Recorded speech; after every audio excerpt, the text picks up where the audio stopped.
Salut la team des pour réussir. Aujourd'hui, je vous retrouve. On va se faire une petite session sur la SCI et on va voir comment ressortir tes dividendes quand tu as une SCI à l'IS. Je te fais une petite vidéo sur la SCI parce que j'entends encore pas mal de personnes que je rencontre ou de mes participants ou autres qui ont des fausses croyances sur la SCI.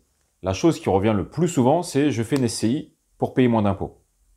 C'est absolument faux. Tu vas peut-être en payer moins au départ, par exemple, sur une SCI à l'IS, mais tu vas te faire rattraper à la sortie le moment où tu vas vendre et la plus-value, elle sera même encore pire que pour les particuliers.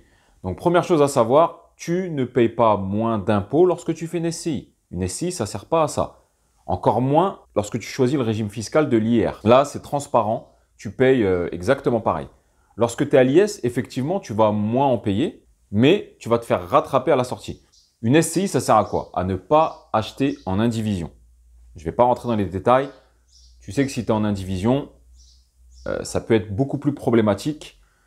Si par exemple tu vas acheter avec quelqu'un ou un ami, etc. Si aujourd'hui vous êtes amis, peut-être que dans 10 ans vous ne le serez plus. Et là, ça peut être problématique. Alors que avec une SCI, effectivement, vu que tout est régi dans des statuts dès le départ, il y a un règlement. Même si demain, vous êtes engueulé ou plus ensemble avec ta conjointe et tout, et que vous avez acheté en SCI, tu peux racheter ses parts. Donc une SCI, c'est plus pour ça. Également, la SCI, elle va être beaucoup plus favorable à la transmission à tes enfants, transmission à tes héritiers. On transmet des parts qui sont généralement minorées. Donc il y a une valeur minorée, donc on peut transmettre beaucoup plus. Tu peux transmettre entre 10 et 20% de plus qu'en direct. Donc voilà, une SCI, c'est vraiment pour ça. Ça sert aussi à monter sur des gros projets à plusieurs. Mais si tu me fais une SCI comme ceux avec qui j'ai rencontré récemment, ouais, j'ai fait une SCI, mais tu as fait une SCI, pourquoi? Pour payer moins d'impôts. C'est absolument faux.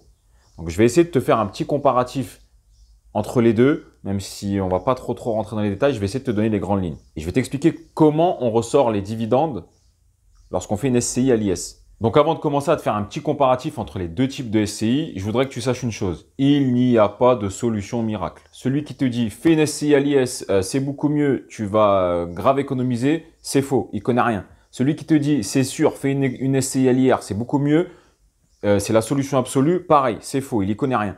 La solution dépend de tes objectifs et de ta situation. Si tu as une TMI qui est assez haute, et là, si tu ne sais pas ce que c'est TMI, je te renvoie à mes vidéos où je parle de TMI et où j'explique un peu la fiscalité. Si tu as une haute TMI, 30-41%, effectivement, mieux vaut faire une SCI à l'IS. Si tu as une TMI assez basse, éventuellement, peut-être que la SCI à l'IR sera mieux. Si tu veux vendre dans les 5 ans, je te conseille une SCI à l'IS. Si tu veux vendre au bout de 30 ans, je te conseille une SCI à l'IR. Pourquoi? Dans 30 ans, tu es exonéré de plus-value dans SCI à l'IR. Alors que si tu vends dans 30 ans une SCI à l'IS, on va venir réintégrer tous les amortissements comptables que tu as fait pendant 30 ans. Et si tu as acheté 100 000 et que tu vends 200 000, eh ben, tu vas venir te faire imposer sur 200 000 dans 30 ans. Alors qu'à l'IR, si tu as acheté 100 000 et que tu vends 200 000 dans 30 ans, eh ben, la plus-value, 0. Alors qu'à l'IS, on va te taper la plus-value sur 200 000. Et ça peut faire très mal. Donc, je te répète, il n'y a pas de solution miracle. Donc, je vais juste te faire le comparatif. En gros, lorsque tu fais une SCI, tu as le choix. SCI, soit tu la fais à l'impôt sur les revenus, à l'IR, soit tu la bascules à l'IS, à l'impôt sur les sociétés. Alors, il faut savoir que maintenant, avant, c'était irrévocable. Lorsque tu choisissais l'IR et que tu passais à l'IS, c'était irrévocable. Maintenant, tu as le droit, lorsque tu es à passer à l'IS et que tu te rends compte que finalement, ça ne te va pas non plus, tu t'es trompé, tu as le droit de revenir à l'IR. C'est ce qu'on appelle le droit au remords ou le droit à l'erreur. Je ne sais plus comment ils ont appelé ça. Je crois que c'est le droit au remords. Mais attention, ce remords, il marche qu'une fois. C'est pas tu me fais essayer à l'IR, tu passes à l'IS. Ah, finalement, tu as un remords, tu reviens à l'IR. Parce que du coup, tu as économisé certaines choses sur l'IS et du coup, maintenant, c'est plus avantageux, tu n'as plus d'amortissement, donc tu reviens à l'IR. Et puis finalement, tu montes de TMI et tu te fais tuer à l'IR.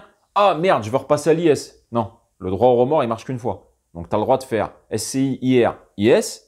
IS, revenir à l'IR, retour à l'envoyeur, une seule fois. Tu ne peux pas encore après repasser à l'IS.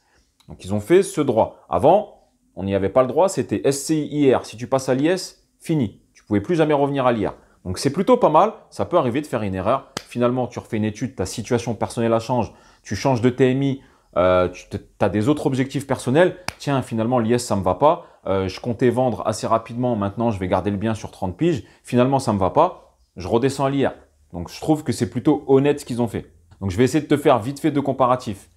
La SCI à l'IR, transparent. Tu fais un chiffre d'affaires, t'encaisses 20 000 € de loyer, moins les intérêts d'emprunt, moins la taxe foncière, moins l'assurance emprunteur, moins ton assurance P&O habitation, moins des petits travaux que tu as fait. Il reste 5 000 €. 5 000 €, comment ça se passe? Tu es à 50-50 avec un associé. Chacun y rajoute 2 500 € qui seront imposés selon sa tranche marginale d'imposition, plus les contributions sociales. D'accord? La SCI à l'IS, comment ça se passe? Tu as le droit de faire de l'amortissement comptable. Je ne vais pas rentrer dans les détails, ce n'est pas le but de la vidéo. Je voulais t'expliquer comment calculer les taxes lorsque tu te ressors les dividendes. Et tu vas te rendre compte qu'une SCI à l'IS, effectivement, c'est très bien, tu payes moins d'impôts qu'une SCI à l'IR au départ. Mais quand tu veux te ressortir les sous, bah finalement, tu payes deux fois. D'accord? On reprend. Imaginons qu'une SCI à l'IS, hop, tu as fait l'amortissement comptable, etc. Tu as enlevé, pareil, taxes foncières, etc., travaux. Allez, il reste 10 000 € de résultat. Alors, il faut que ce soit du résultat distribuable. Je ne vais pas rentrer dans les détails, je n'ai pas envie de te noyer. Imaginons qu'il reste 10 000 € sur la SCI à l'IS. Donc là, première imposition, l'impôt sur les sociétés. Donc tu payes 15% sur ce résultat. Tu payes 1 500 €. D'accord? Là, en l'absolu, il restait 10 000 €. Donc 15%, tu payes 1 500 €. Ah, tu te dis cool, j'aurais payé beaucoup plus de l'autre côté en IR. Jusque-là, ça va.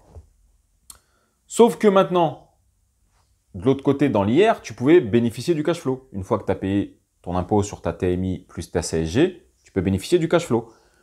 Sauf que maintenant, là, ça te coûte moins cher dans la SCI à l'IS, effectivement. Mais si maintenant, tu veux te ressortir, donc il y avait 10 000, tu as payé les 15% sur la société, l'impôt sur la société de 15%, donc il reste 8 500. Si maintenant, tu veux te ressortir les 8 500 en dividende, et bien là, c'est retaxé. Donc, ça subit une double imposition. La première, à l'IS, tu vas payer 15%, il reste 8 500. La deuxième, c'est la flat tax, 30%. Donc, tu vas encore payer 30% de 8 500. D'accord? Tu vois? Donc, la SCI à l'IS, pour moi, elle est intéressante lorsque tu n'as pas besoin de ce cash flow pour vivre. Tu veux te constituer un patrimoine et laisser gonfler et transmettre à tes enfants. Elle est intéressante aussi lorsque tu vas vendre, pour moi, maximum dans les 5 ans. Parce que du coup, effectivement, tu ne vas pas payer beaucoup d'impôts sur 5 ans. Et lorsque tu vas revendre, même si tu fais une plus-value, tu n'auras pas grand-chose d'amortissement comptable encore à venir défalquer et ça peut être intéressant. Maintenant, pour moi, la SCI à l'IS, elle est super pas intéressante, limite catastrophique si tu as besoin de cet argent pour vivre. Si tu as besoin de te ressortir l'argent, elle est super pas intéressante. Si tu comptes vendre dans 30 ans, dire ouais, ben, je fais des SCI à l'IS, j'achète et puis dans 30 ans, je vendrai, elle est catastrophique. Mais alors, ne me fais surtout pas ça. Parce que alors là, tu vas te faire massacrer par les impôts. Lors de la revente, la plus-value, tu vas te faire massacrer. On va te prendre quasiment 50%. Pour moi, la SCI à l'IS, elle est intéressante. Comme je t'ai dit, si tu veux vendre dans les 5 ans et si tu n'as pas besoin du cash flow pour vivre et tu veux constituer un patrimoine. En gros, pour moi, la SCI à l'IR, elle est intéressante si tu as besoin du cash flow pour vivre et que tu as une petite tranche marginale d'imposition. Ça pourra te faire un petit complément de revenu.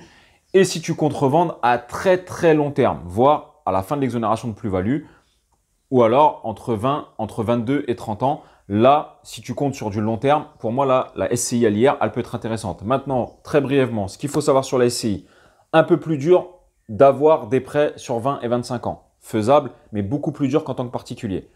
Un taux aussi un peu plus élevé, 0,20, 0,30. Un peu plus élevé qu'un taux de particulier. Autre chose, lorsque tu as un SCI, tu es censé être un professionnel de l'immobilier. C'est-à-dire que lorsque tu achètes, pas de droit de rétractation. D'où l'astuce que je vais te donner maintenant.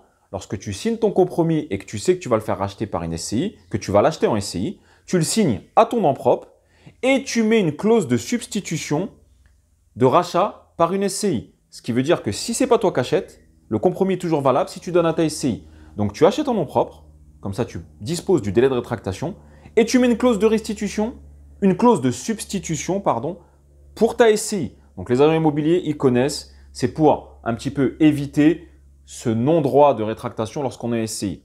Donc ça, c'est une petite info que je te donne. C'est cadeau. Autre chose qu'il faut que tu saches, si tu fais de la SCI, si tu es en SCI à l'IR, tu n'as pas le droit de faire meubler.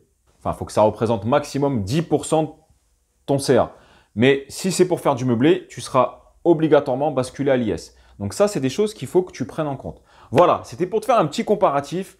Arrêtez avec votre mode, je veux faire une SCI, je fais une SCI, je paye moins d'impôts. C'est pas fait pour ça. La SCI, les grands principes, c'est pour pas acheter en indivision. Donc, en gros, hein, pour avoir moins d'emmerdes. Demain, tu fais avec les statuts, tu auras beaucoup moins d'emmerdes. Si vous pouvez prévoir en fait que ça se passe mal et vous prévoyez que si ça se passe mal, eh ben, ça se passera comme ça. C'est moi qui te rachète tes parts à hauteur de temps ou etc. Donc ça, c'est bien. Pour la transmission aux enfants, si tu as déjà un bon revenu et que tu comptes pas arrêter de travailler, pour ta transmission aux enfants, effectivement, c'est beaucoup plus liquide. Des parts de SCI est moins imposé. Enfin, c'est pas moins imposé. Les droits de succession restent les mêmes, mais la valeur est minorée. Donc forcément, à valeur minorée, on peut transmettre plus. Je sais pas si tu m'as suivi. Donc ça, c'est les principaux avantages de la SCI. Inconvénients de la SCI, on te prête moins facilement et sur moins longtemps, des documents administratifs, des frais de comptable, une assemblée générale à tenir, etc. Donc voilà, il n'y a aucune solution universelle. C'est vraiment la SCI du cas par cas. Donc celui qui te dit « mais non, fais une SCI à l'IS, tu payes beaucoup moins », il connaît que dalle. Celui qui te dit « mais non, fais une SCI à l'IR, tu paieras beaucoup moins », il connaît que dalle. Dès l'instant où il n'a pas étudié ton cas personnel et tes objectifs personnels, on ne peut pas te donner de solutions adaptées. Alors, si tu veux du coup nous rejoindre, la Team Né pour réussir, ma formation est toujours disponible. Elle est disponible, tu trouveras le lien dans la description. Une fois que tu as pris la formation, ça te donne accès à notre groupe, la Team Né pour réussir, notre groupe WhatsApp privé, qui donne accès à mon WhatsApp en privé pour des problématiques ou des sujets sur lesquels tu bloquerais, et justement pour des études de cas personnalisées. Pas une solution universelle pour tout le monde. Justement, sur le groupe, tu donneras tes éléments et chacun, voilà, te donnera ce qu'il en pense. Et en privé, moi, je te dirai, voilà pour moi, cette solution, c'est la meilleure, avec des exemples chiffrés, une analyse chiffrée. Et je ne te vends pas une solution universelle comme certains font. Donc voilà, si tu veux nous rejoindre, c'est avec plaisir. On t'attend. En attendant, j'espère que vous avez aimé cette petite vidéo sur la SCI. Elle est un peu technique. Il faut déjà avoir un certain niveau quand même dans la fiscalité, etc. J'espère que ça vous a plu. Je te souhaite une excellente journée. Je vous embrasse. Ciao!